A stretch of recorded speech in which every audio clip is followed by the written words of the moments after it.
जी अस्सलाम वालेकुम students. Chemistry part 1 lecture number 9 है हमारा। लेक्चर नंबर 9 हम पढ़ रहे थे प्रॉपर्टीज ऑफ क्रिस्टलाइन सॉलिड और 3 प्रॉपर्टीज हमने पढ़ी थी। इसमें प्रॉपर्टीज थी ज्योमेट्रिकल शेप, मेल्टिंग पॉइंट और cleavage plane. Then next property है एनआइसोट्रॉपी। एनआइसोट्रॉपी नंबर 4 प्रॉपर्टी है एनआइसोट्रॉपी। आइसोट्रॉपी क्या है? आइसोट्रॉपी मीन ऐसी खसूसियत, ऐसी प्रॉपर्टी जो हर डायरेक्शन में सेम है। मतलब ये है कि ये अगर एक क्रिस्टल है, आप बिजली गुजारते हैं, इस डायरेक्शन में बिजली गुजरती है, मसलन एक खास क्वांटिटी बिजली की गुजरेगी, इस गुजर सकती है। लेट्स सपोज वो है 50 एम्पियर गुजरती है। दूसरी डायरेक्शन में, इस डायरेक्शन में अगर गुजारें तो भी 50 एम्पियर गुजरे, इस डायरेक्शन में गुजारें तो भी 50 एम्पियर गुजरे, और इस डायरेक्शन में गुजारते हैं तो भी 50 एम्पियर गुजरे। तो ये जो प्रॉपर्टी है जो हर डायरेक्शन में सेम है, चेंज नहीं होती, इसे हम कहते हैं आइसोट्रॉपी। और एन आइसोट्रॉपी मीन नहीं, यानी ऐसी प्रॉपर्टी है ये जो हर डायरेक्शन में एक जैसी नहीं है। इधर करंट गुजारते हैं, इधर लेट्स सपोज 50 गुजर रही है, इस डायरेक्शन में गुजारेंगे, हो सकता है इस डायरेक्शन में 30 गुजर रही है, इस डायरेक्शन में गुजारे, हो सकता है इस डायरेक्शन में 60 गुजरे, ज़्यादा गुजरे। तो ऐसी प्रॉपर्टी जो डायरेक्शन पे डिपेंड करती है, यानी those property which very in different directions, जो मुख्तलिफ डायरेक्शन में मुख्तलिफ होती है। ठीक है। The phenomena in which crystalline solid show variation in certain physical properties depending upon the direction, यानी ये ऐसा फिनोमेना है, फिनोमेना इन विच, जिसमें क्रिस्टलाइन सॉलिड जो है दे show variation in certain physical characteristics, physical properties depending upon the direction,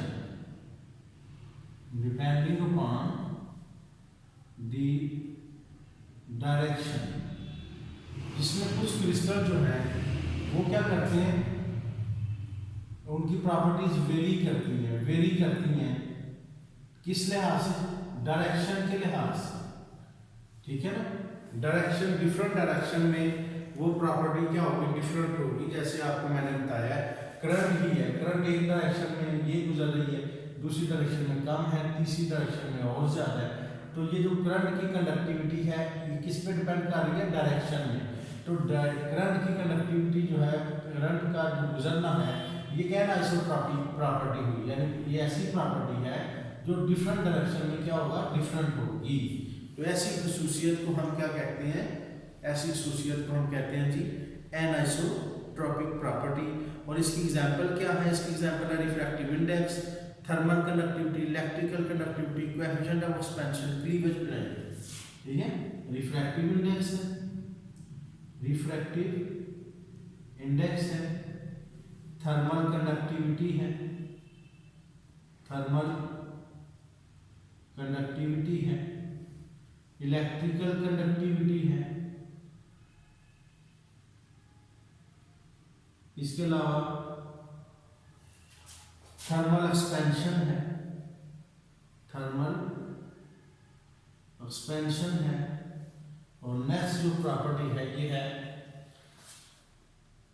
cleavage plane, जो आपने तीसरी पढ़ी है, ये भी डायरेक्शन पे डिपेंड करती है। तो हर वो प्रॉपर्टी जो डायरेक्शन पे डिपेंड करती है उसको हम एनाइसोट्रॉपिक प्रॉपर्टी कहते हैं। बस एक एग्जांपल यहाँ पे दी हुई है कि ग्रेफाइट जो है, जो लेड पेंसिल नहीं होती, जिसे हम लेड पेंसिल कहते हैं, टचिंग पेंसिल कहते हैं, उसके अंदर जो ग्रेफाइट होता है उसकी जो कंडक्टिविटी है, उसमें जो बिजली गुजरती है, वो कैसी प्रॉपर्टी है? यानी ये क्वेश्चन आ जाता है, short question, electrical conductivity in graphite is an anisotropy property. कैसी प्रॉपर्टी है? एनाइसोट्रॉपिक एनिसोट्रॉपिक प्रॉपर्टी है, वाई, क्यों है ये, कैसे है, इस चीज को आपने एक्सप्लेन करना है। इस वजह से है, यानी ग्रेफाइट बेसिकली क्या है, कार्बन है। ग्रेफाइट क्या है, कार्बन की एलोट्रॉपिक फॉर्म है। ये मसल देखिए, ये पीस है ग्रेफाइट का, तो इसमें होता क्या है कि ये ग्रेफाइट कार्बन के एटम्स हैं, मतलब ये एटम है ये कार्बन के, ये कार्बन के एटम्स हैं यहाँ पर, ये मैं इसको सर्कल से जाहिर कर रहा हूँ, ये कार्बन के एटम्स हैं, और ये कार्बन के एटम लेयर्स की फॉर्म में अरेंज होते हैं, एक लेयर, दूसरी लेयर, ये थर्ड लेयर, और इन लेयर्स के दरमियान में यहाँ पर फ्री इलेक्ट्रॉन्स पाए जाते हैं। क्या है, फ्री इलेक्ट्रॉन्स हैं, ये डॉट्स जो लगाए हैं मैंने, दीज आर फ्री इलेक्ट्रॉन्स। अब इस ग्रेफाइट पर हम बिजली गुजारते हैं, इनकी direction parallel to the layer, layer के पैरेलल में, तो ये क्या है, ये कंडक्टर है, लेयर के पैरेलल, ये क्या है, पैरेलल डायरेक्शन में कंडक्टर है, जबकि परपेंडिकुलर टू द लेयर, ये क्या है, इस डायरेक्शन में अगर बिजली गुजारें तो ये इंसुलेटर है। क्यों, why graphite is conductor in one direction why insulator in another direction, ये शॉर्ट क्वेश्चन आता है, या इसको इस तरह कह सकते हैं कि electrical conductivity in graphite is anisotropic property justified. उसकी वजह ये है कि perpendicular to the layer, layer के परपेंडिकुलर ये इंसुलेटर है। क्यों इंसुलेटर है, उसकी वजह क्या है कि लेयर के परपेंडिकुलर क्या है, ये कार्बन के एटम्स हैं, अगर इलेक्ट्रॉन इस डायरेक्शन में मूव करेंगे तो आगे एटम आएंगे तो इलेक्ट्रॉन उसके साथ टकरा जाएंगे, टकराएंगे तो रेजिस्टेंस क्या होगी, बढ़ेगी, रेजिस्टेंस बढ़ने का मतलब है इलेक्ट्रॉन इधर से इधर मूव नहीं कर सकते क्योंकि आगे एटम आए हुए हैं, एटम की वजह से उसके साथ टकरा जाते हैं। तो जबकि पैरेलल टू लेयर अगर इसमें से करंट गुजारी जाए तो इनमें कोई रेजिस्टेंस नहीं, आगे कोई भी एटम नहीं है, इलेक्ट्रॉन फ्रीली आगे की तरफ मूव कर जाएंगे। तो इस वजह से लेयर के पैरेलल में कंडक्टर है, जबकि perpendicular to the layer graphite क्या है, इंसुलेटर है। तो इस वजह से एक डायरेक्शन में इसकी प्रॉपर्टी कंडक्टिविटी ज़्यादा है, दूसरी डायरेक्शन में कंडक्टिविटी बहुत कम है या ना होने के बराबर है।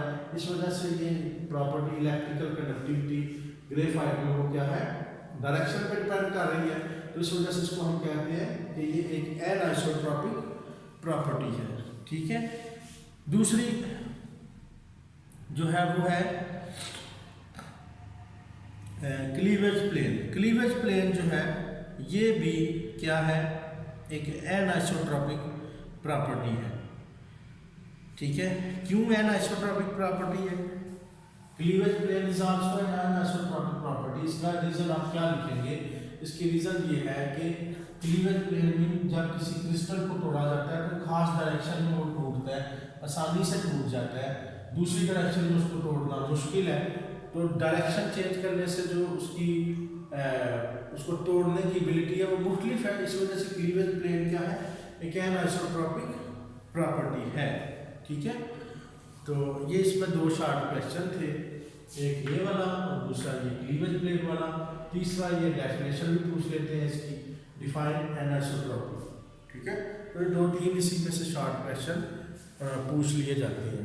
ठीक है, नेक्स्ट टॉपिक है सिमेट्री। नेक्स्ट जो प्रॉपर्टी है पांचवी वो है हमारे पास सिमेट्री।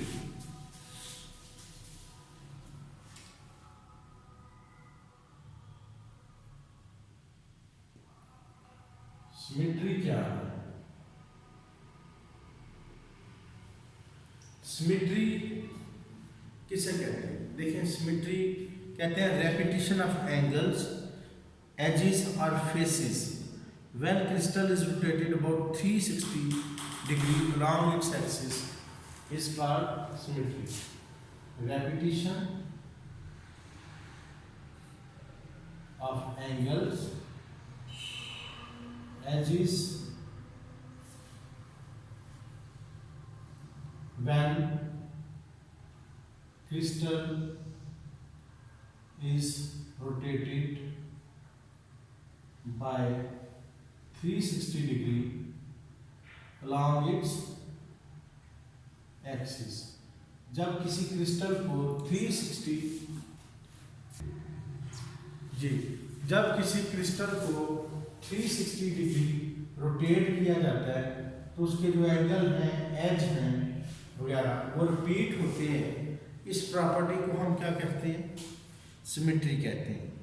ठीक है, उसके जो फेस हैं, फेसेस भी मसलन क्या है, मसलन देखें ये एक जो है ना क्रिस्टल है सपोज करें, तो ये इसकी एक हाफ फेस है ये वाला, ठीक है, ये इसके फेसेस के दरम्यान ये एंगल है, ठीक है, ये इसके जो है ना एज है।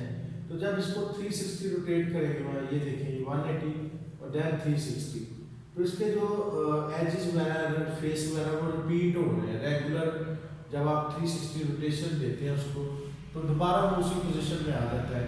तो इस चीज़ को हम क्या कहते हैं, इस चीज़ को हम कहते हैं कि उसके अंदर एक सिमेट्री है, सिमेट्री पाई जाती है। ठीक है, अब ये जो सिमेट्री है इसके मुख्तलिफ टाइप्स हैं, मसलन plane of symmetry, axis of symmetry, centre of symmetry. Plane of symmetry,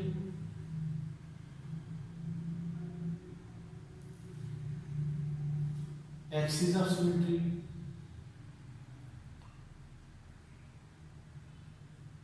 और तीसरी टाइप क्या है, सेंटर ऑफ सिमेट्री। डिफरेंट इसकी टाइप्स हैं, याद रख लीजिएगा। प्लेन ऑफ सिमेट्री वो प्लेन को कहते हैं जिस प्लेन में कोई भी क्रिस्टल रोटेट किया जाता है। ठीक है, एक्सिस ऑफ सिमेट्री जिस एक्सिस में उसको रोटेट करेंगे, एक्स वाई जी एक्सिस। और सेंटर ऑफ सिमेट्री मतलब ये इसका जो सेंटर है, इसको हम उसकी सेंटर ऑफ सिमेट्री कहते हैं। तो ये तीन इसकी टाइप्स हैं कैरेक्टरिस्टिक्स है सिमेट्री की। ठीक है, एलिमेंट्स इसको हम कहते हैं सिमेट्रिक एलिमेंट्स। ये क्या है, सिमेट्री एलिमेंट्स है। ये क्वेश्चन आ सकता है आपको, व्हाट आर सिमेट्री एलिमेंट्स। तो सिमेट्री एलिमेंट्स क्या है, plane of symmetry, axis of symmetry और सेंटर ऑफ सिमेट्री। इनको हम एलिमेंट्स ऑफ सिमेट्री भी कहते हैं। अच्छा, उसके बाद आता है हैबिट ऑफ क्रिस्टल। नेक्स्ट जो टर्म है क्रिस्टल के हवाले से वो है हैबिट ऑफ क्रिस्टल। अच्छा देखिए भाई, हैबिट क्या होती है, हैबिट किसे कहते हैं? हैबिट कहते हैं ऐसी चीज, आदत जो बार बार की जाती है, उसको हम क्या कहते हैं, हैबिट कहते हैं। ठीक है ना। तो क्रिस्टल की हैबिट क्या होगा, क्रिस्टल की हैबिट का मतलब है shape in which crystal usually grows. वो शेप, वो शक्ल जिसमें कोई भी क्रिस्टल आमतौर पे ग्रो करता है, उसको क्या कहते हैं, वो उसकी हैबिट है। मसलन सोडियम क्लोराइड है NaCl, इसकी क्यूबिक हैबिट है। जब इसके आप सोडियम क्लोराइड के क्रिस्टल बनाएंगे, ये कैसे क्रिस्टल बनेंगे, क्यूबिक क्रिस्टल बनेंगे। क्यूब क्या होता है, एक क्यूब इस तरह का होता है, ये क्यूब है, ऐसा एक वॉल्यूम है जिसकी लेंथ, ब्रेड्थ और हाइट सेम है। ये लेंथ है, ये ब्रेड्थ है और ये हाइट है, तीनों सेम है, ABC तीनों सेम है, तो इसको हम कहते हैं एक क्यूब है। तो सोडियम क्लोराइड के जब भी क्रिस्टल बनेंगे, ये कैसे क्रिस्टल बनेंगे, ये इस तरह के क्यूबिक शेप के क्रिस्टल बनेंगे। बेशक आप पाकिस्तान में वो बना रहे हैं, या इंडिया में बना रहे हैं, या जर्मनी में बना रहे हैं, अमेरिका में बना रहे हैं, दुनिया के किसी भी कोने में जब भी आप सोडियम क्लोराइड के क्रिस्टल बनाएंगे, तो ये नहीं कि पाकिस्तान का क्यूबिक बनाएगा, कोई और मुल्क का कोई और बना देगा, बल्कि जहाँ भी इसके क्रिस्टल बनेंगे वो हमेशा कैसे क्रिस्टल बनेंगे, क्यूबिक जो है ना क्रिस्टल बनेंगे। अब अगर इस सोडियम क्लोराइड के अंदर थोड़ी सी प्योरिटी डाल दी जाए, मसलन 10% यूरिया डाल दें इसके अंदर, ठीक है, तो उसके जो क्रिस्टल है वो नीडल लाइक हो जाएंगे। अगर इसके अंदर, अगर ये है प्योर सोडियम क्लोराइड, अगर आपके पास प्योर सोडियम क्लोराइड है, लेकिन अगर इम्प्योरिटी आ जाए, लाइक 10% यूरिया इसमें शामिल कर दें, तो इसके जो क्यूबिक शेप है, इनकी शेप चेंज हो जाएगी, नीडल लाइक क्रिस्टल बनाएगा। इसकी जो हैबिट है वो चेंज हो जाएगी बाय एडिंग सम इम्प्योरिटी। इसके अंदर कोई इम्प्योरिटी डाल देने से इसकी जो क्यूबिक हैबिट है वो तब्दील हो जाती है। ठीक है, तो हैबिट उसकी डिपेंड करती है उसके जो है ना प्योरिटी के ऊपर। अगर उसको प्योर है तो देन वो एक खास शेप बनाएगा, वैसे सोडियम क्लोराइड हमेशा क्यूबिक शेप बनाएगा। और अगर उसकी जो है ना उसके अंदर कोई इम्प्योरिटी है तो उसकी जो शेप है वो चेंज हो जाती है। ठीक है, तो ये प्रॉपर्टी होगी हमारी 6 प्रॉपर्टी। 4 प्रॉपर्टी हमारी रह गई हैं, वो 4 प्रॉपर्टीज़ हम नेक्स्ट लेक्चर में डिस्कस करेंगे, लेक्चर नंबर 10 में। ठीक है, तब तक के लिए अल्लाह हाफिज़।